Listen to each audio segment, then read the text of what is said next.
एक सामान्य व्यक्ति सुबह सोकर उठने से लेकर के रात को वापस सोने तक कई सारी क्रियाओं को करता है और इन्हीं क्रियाओं को इंग्लिश में हम वर्ब कहते हैं। तो गाइस ऐसी कई सारी वर्ब्स हैं, ऐसी कई सारी क्रियाएं हैं जो हम दिन भर में करते हैं। जैसे सुबह सोकर उठने को वेकअप कहा जाता है।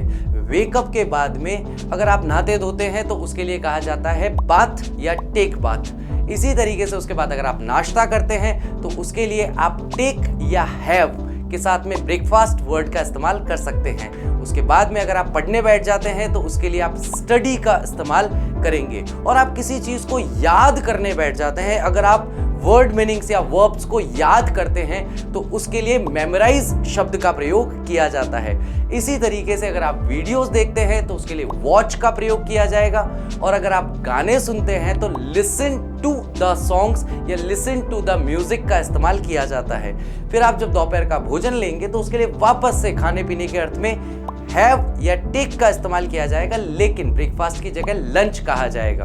उसके बाद में अगर आप रेस्ट करते हैं तो दोपहर की इस नींद को आप स्लीप नहीं कहेंगे, इसे आप नैप कहेंगे, क्योंकि ये कम समय की होती है, ये पूरी नींद नहीं होती है, बस छोटी सी नींद निकालना आराम करने के उद्देश्य से।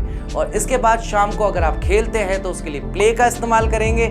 साथ ही साथ अगर आप भगवान की प्रार्थना करते हैं तो उसके लिए प्रे का इस्तेमाल करेंगे। रात को अगर आप अपने परिवार के साथ बैठ करके बातें करते हैं तो उसके लिए आप टॉक, डिस्कस या चिट चैट का प्रयोग कर सकते हैं। और लास्ट में जब आप वापस सो जाते हैं तो उसके लिए स्लीप का प्रयोग किया जाएगा। तो बताइए वो कौन सी वर्ब्स हैं जो मैंने इस वीडियो में आपको नहीं बताई हैं और आप वो रोजमर्रा के काम में करते हैं। I will see you in my batch.